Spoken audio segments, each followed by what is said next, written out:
में जहां एक तरफ विधानसभा चुनाव की तारीख काफी नजदीक आ रही है, वहीं दूसरी ही तरफ राजस्थान में ईडी का एक्शन कड़ा होता हुआ नजर आ रहा है। दरअसल आपको बता दें कि राजस्थान में जो इन दिनों कांग्रेस सत्ता में है और ऐसे में कांग्रेस को लगातार चुनौतियों पर चुनौतियां मिल रही हैं। इसी बीच यहां पर राजस्थान के मुख्यमंत्री अशोक गहलोत डंके की चोट पर अपनी बात रख रहे हैं और यहां पर ईडी सीबीआई के एक्शन को देखते हुए वह बीजेपी पर हमला बोलते हुए नजर आ रहे हैं। इसी बीच देखने को मिला है कि अशोक गहलोत के बेटे वैभव गहलोत भी अब ईडी के चंगुल में फंसते हुए दिखाई दे रहे हैं और जल्द से जल्द वह ईडी कार्यालय पहुंचेंगे, जहां पर उनसे पूछताछ की जाएगी विदेशी मुद्रा उल्लंघन के मामले में। लेकिन इसी बीच तमाम खुलासे भी हो रहे हैं। आज एक बार फिर से आपके बीच हाजिर हैं और आपको जानकारी देंगे यहाँ पर अशोक गहलोत के परिवार के बारे में। नमस्कार, मैं प्रांशु राठौर और आप देख रहे हैं नेक्स्ट 9 न्यूज। स्वागत है आपका हमारे स्पेशल प्रोग्राम बड़ी हस्ती में, जिसमें आज हम आपको जानकारी देंगे कि किस तरह से राजस्थान के मुख्यमंत्री अशोक गहलोत यहाँ पर चर्चा का विषय बने हुए हैं। वह विवादों का सामना तो करते हुए नजर आए हैं इस वजह से क्योंकि उन्होंने मुख्यमंत्री पद को लेकर जो कुछ कहा था, कांग्रेस नेता सचिन पायलट को वह चुनौती देते हुए नजर आए।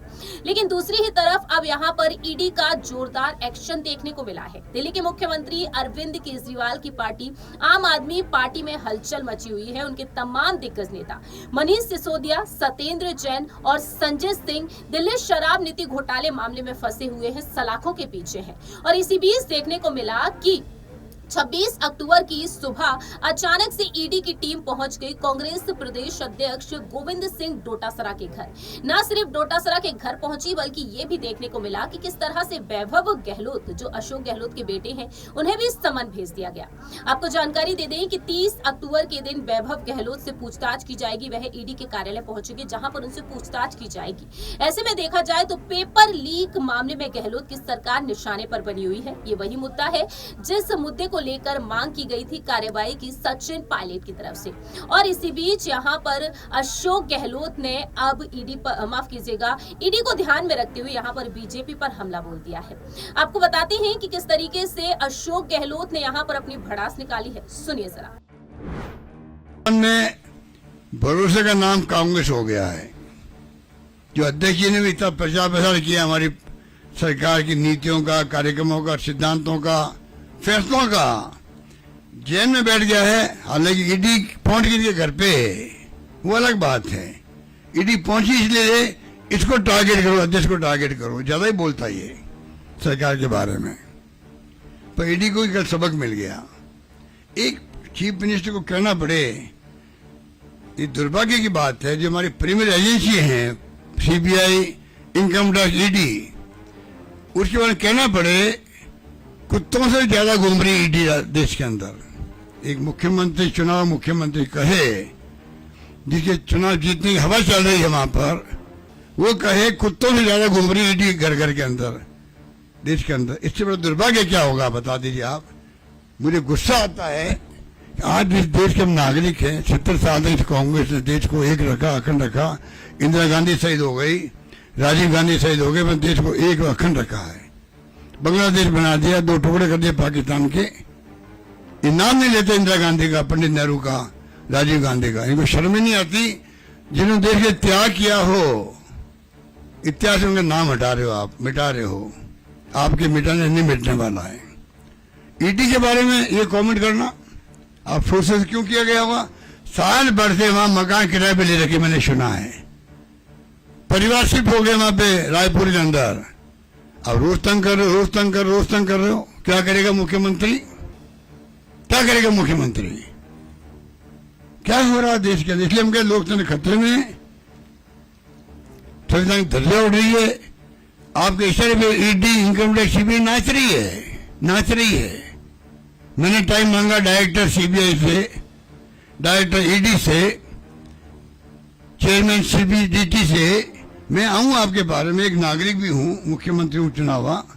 बताओ मैं आपको आपकी स्थिति आज की तारीख में क्या बनी हुई है, क्या रहनी चाहिए। हमें गर्व होगा अगर आप फाइनेंशियल इरेगुलरिटीज को, अनियमितताओं को आप उनको रोक सको, क्राइम करने वालों को सजा दे सको, जेल भेजो उनको, हमें खुशी होगी, हम वेलकम करेंगे आपका।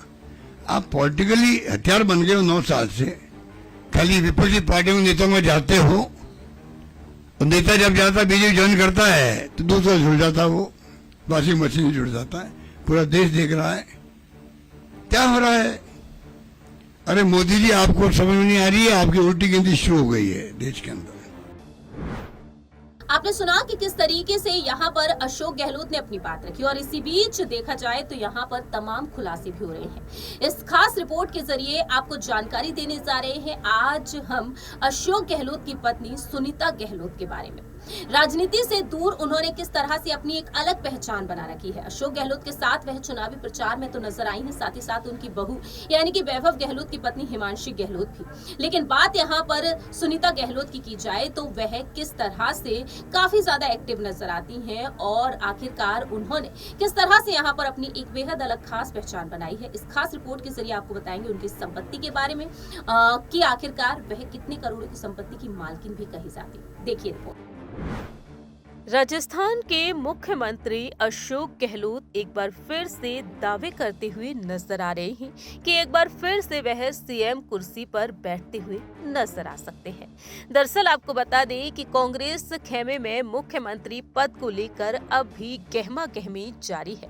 कांग्रेस नेता सचिन पायलट के साथ मतभेद को लेकर अशोक गहलोत ने कई बार अपनी बात रखी, जहां एक तरफ पार्टी हाईकमान दोनों को ही एकजुट करने की कोशिश में जुटा हुआ है, वहीं अशोक गहलोत ने हाल ही में कहा कि सीएम पद मैं तो छोड़ना चाहता हूं, लेकिन ये पद मुझे छोड़ता ही नहीं है।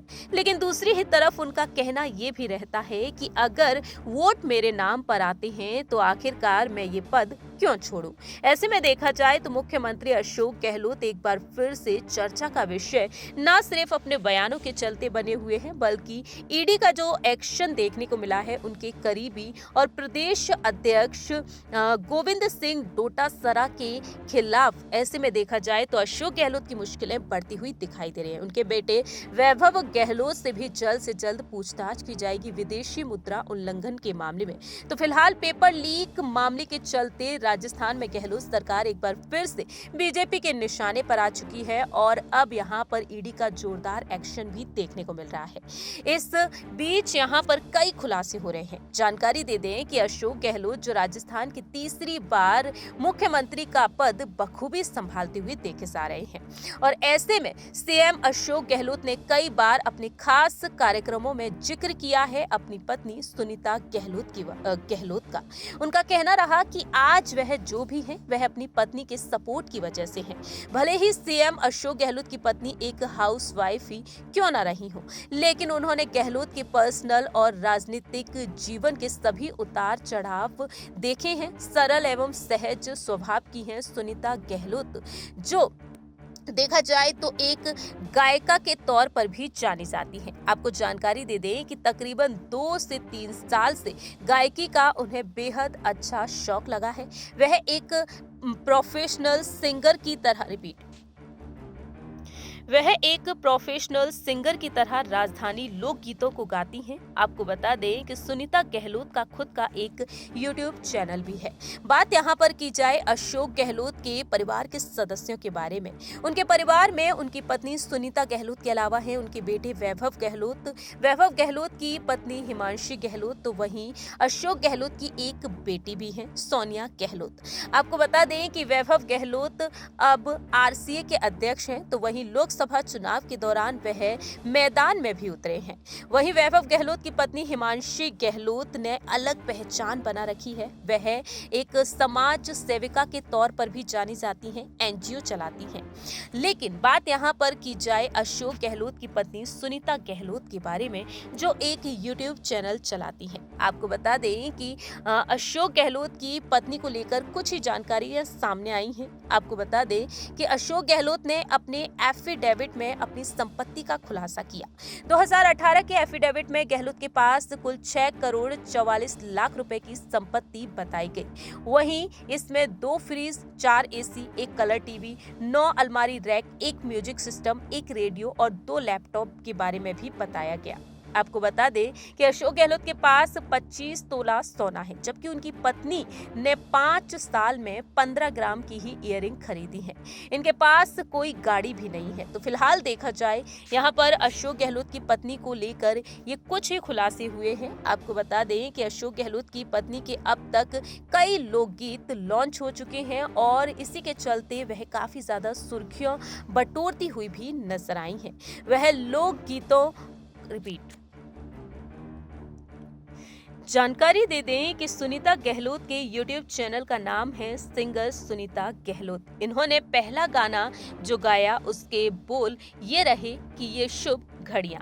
इस गाने में उन्होंने बन्ना बन्नी की प्यारी सी झलक को भी पेश किया। राजस्थानी लोक गीतों को मुख्य धारा में लाने की पहल की जमकर सराहना की गई और ऐसे में देखा गया कि राजस्थान के सियासी संकट के बीच अशोक गहलोत की पत्नी ने गायन क्षेत्र में कदम रखा, जिसके चलते वह सुर्खियां बटोरती हुई नजर आई हैं।